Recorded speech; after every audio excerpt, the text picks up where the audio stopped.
Hey guys, Nick here from Midwest Option. Ryan and I are out here in this beautiful piece of public land today. I'm going to take you through my camera setup that I use for deer hunting. It's going to be a camera arm, external microphone, and the Sony AX33 video camera. Before we get started today, just like to ask for your guys' support. Please hit that subscribe button for us. We really appreciate it. And drop us a comment, like, share, and check out this video.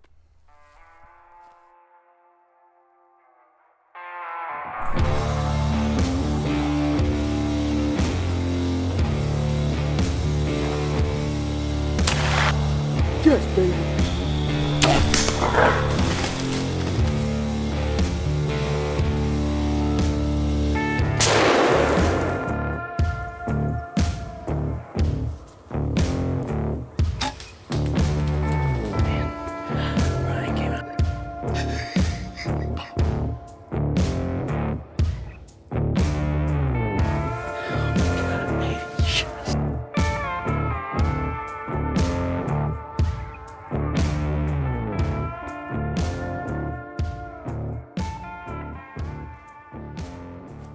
Hey guys, so as I said before, I'm going to be talking to you about the AX33 by Sony today. This is a very compact, very versatile camcorder that I use to film all my hunts. This particular setup here, as you can see with the camera arm, I'm going to be discussing how I film my deer hunts and do a lot of self-filming with this setup. So first things first, this camera, the reason I chose it, number one, was price point. I actually paid $550 for this camera. I went through Best Buy, open box, and was able to get it in pristine condition. There was no damage, no cosmetic damage. The only thing that happened was the box was open.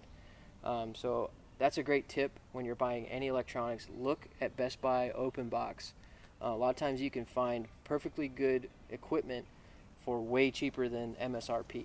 This MSRP is around 750 bucks, which is also still very affordable, but I was able to get it way cheaper. And so with the money that I saved, I was able to add a Rode Video Micro external mic, which I run on top. We're actually using it right now, so you don't see it pictured here, but it's a very small, compact external microphone that I love the sound quality. Another thing that I added to this setup was a JJC remote as well. You can see it clips on here. It actually has a cable to it, but for simplicity's sake, I did not plug it in. But it allows me to zoom, record, and turn on and off my camera all from the grip on the handle here. So back to the video camera. So this thing does everything that I would ever need in the woods filming hunts.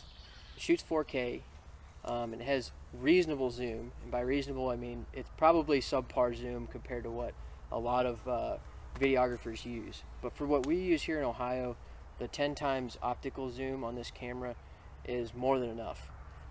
We have dense woods here. You can see behind me. This is a lot of times what we're hunting, and 10 times is all you need, especially in bow season. So I did take this out west. It was not great out west. Most of what I was filming was 1,000 yards away in wide open terrain, and it made it difficult. But for everything we do here in the Midwest, it's perfect. So don't worry so much about the zoom around here. We just worry about getting a nice clear shot. Another feature about this camera that I really appreciate is the night shot. And I know we addressed this with Ryan's AX100 last week. It has a lot of the same features. The night shot allows us to film in the dark, whether we're in the blind, whether we're walking in, walking out, post-shot interviews, anything like that. And to me, being able to capture those in a pretty neat green night vision setting is awesome. It really adds a lot of depth to your videos. So I really appreciate that a lot. Now the night shot, it only projects out about 10 to 15 feet. So beyond that, things get a little grainy, get a little dark. But for interviews, that's all you need. Another thing I really like about this camera is the size. It's very compact. With the standard battery, it comes in just over a pound, and that's not including my video microphone, but I'd say 1 to 1.5 pounds would be your maximum weight on this setup. It's compact in size as well. The dimensions I'll post here in the video, All that is very important to me. I hunt a lot of public land. I hunt very far from the vehicle, and every ounce counts whenever you're walking miles and miles into your spots and then doing the same to get back to your vehicle. So this is a great setup for me personally. It's compact, quick and easy to set up, and it's easy to use. So while you're filming a deer walking in, we addressed this last week with Ryan's camera as well. You don't want to be worried about all the little features of your camera. You want to be able to just hit record and just know that that deer or that turkey or whatever your game is going to be in focus in the frame. So this camera allows you to do that. Really just, I push record. I can even, if I want to be real specific, I can touch on the screen, on the touch screen, to focus in, lock on an object in the frame. But I don't even really have time to do that a lot of times. Self-filming can get kind of hectic, and there's been multiple occasions where I just knew that the deer was in the frame. I hit record, captured the shot, made an ethical shot, and then reviewed the footage afterwards and was not disappointed. So another feature that we often use both in the woods shooting B-roll and doing product reviews is slow motion. Now this does have a slow motion feature built in. It's a mode you can set the camera to. It automatically adjusts the resolution down to 1080, and it'll switch you over to 60 frames, which is how we like to shoot our slow motion video. But it's kind of cumbersome. You have to time it right. There's a delay, so it's actually kind of difficult to get the subject that you want slowed down in the frame the way you like it. So what we do is we just go in and manually change our settings to 1080p 60 frames, and then we will add slow-mo in the post when we edit the videos. It's not really difficult. You can be way more specific as to what frames in that video are actually slowed down and what are sped up. This helps a lot too for speed ramping, which is something we often do when we're editing our videos in the post as well. Beyond that, this camera also has a steady shot feature to it, where it stabilizes all your videos. So you can be moving, and it has a little gyroscope lens here that will allow your image to stay relatively steady. It's not perfect, but it does everything that we need it to do in the field. And I really, really value that. That was one of the features I look for in this camera, and one of the reasons I bought this camera. Battery life for this camera is pretty good. I would give it like a 7 out of 10 for me personally. Now the camera that I'm coming from before was a piece of junk, so that's all I have to compare to. But I would tell you that I get about 2 hunts out of 1 charge. Now of course I'm always fully charged before I go into a hunt, just in case. But I know that if I'm out in the middle of nowhere hunting and I don't have a battery source to charge this battery, I know that I can make it last for 2 hunts. And so that's something I really appreciate. Although this year I will be adding a spare battery. Another cool feature about this camera that I really like is Wi-Fi capability. Whether you're running, you can run the camera with your cell phone through an app, which does drain the battery of both your phone and the camera a little bit faster. But in a pinch, it's really cool to use, and it's also good for shooting stills. So if you want to take some really nice product photos, or photos when you're self-filming and it's just you and your camera and your trophy in front of you, it's great to have that feature on your phone. You can actually see on the viewfinder what the view of the camera is. It's really helpful. Another cool thing that this camera will do is live stream, and through Wi-Fi it can upload your videos as well. So that's something we don't really use too often. We're often off the grid and don't have the capability or the service to be able to live stream. But for a lot of people that hunt urban areas or hunt near home, you can actually live stream from this camera, which is pretty cool. So now I'm going to break down my camera arm, my fluid head, and my remote setup.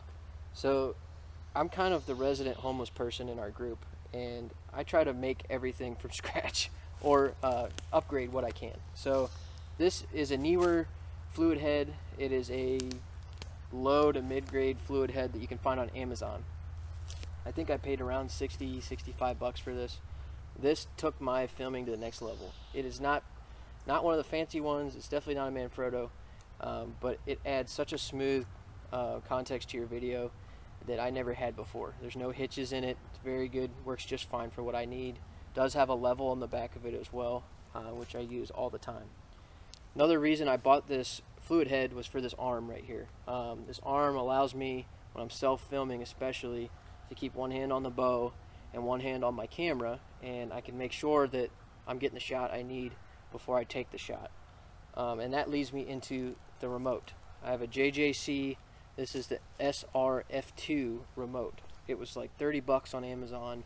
It is a corded remote, as I mentioned before, but it makes it so easy. When I'm holding this camera, I can run almost all the features of the camera just with my thumb, and that is a game changer for me, especially self-filming. It's huge.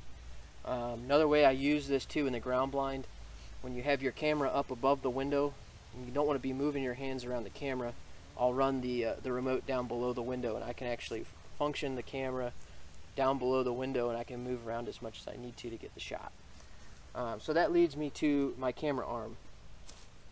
This camera arm is a Muddy, and I could not tell you the make of it, but there's many like it. All I did was I beefed up each joint to hold a little bit more weight. So you see here I added this spacer. It's a plastic or nylon spacer and heavier bolts, so I did have to drill new holes, but that allowed this to support more weight, because I knew I was going to be adding another camera, and I knew I was going to be adding more weight with the fluid head. So that's what I did to make sure that this could hold all the weight out at the end. And you can see here there's no sag in it whatsoever. It moves smooth. Again, doesn't affect my shot at all, which I really appreciate.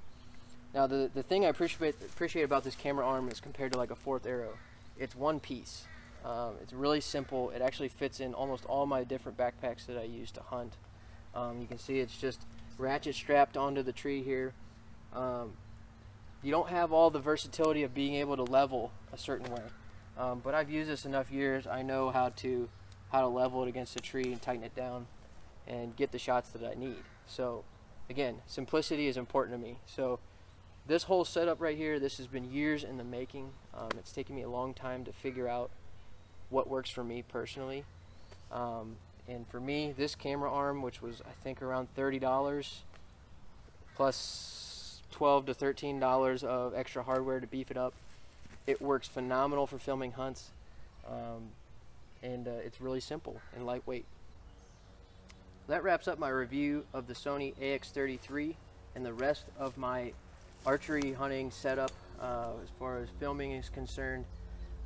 We will drop links to every item in this video in the description if you'd like to follow up on any of those. Beyond that, if you have any questions, go ahead and drop us comments. Let us know what you think of the video. I'll answer any questions about this setup. Again, I really think it's a great setup for filming. I'm not an experienced videographer by any means, and we're not out there shooting professional commercials or anything like that. But check out our videos on our page. You'll see the quality of these cameras, and you'll see why we picked them. So thank you again for tuning in. As always, please hit that subscribe button for us. We really appreciate all your support, and we appreciate you guys kind of giving us the ability to go out and do this stuff, and to bring you content as much as we do. And we're going to be ramping things up in the summer. We've got some more camera reviews to do, and as well as camera arm setups. And then midsummer, we're going to get into our tree stands, our sticks, and how we run those as well. So stay tuned for a lot more great videos. Thank you for tuning in to Midwest Option.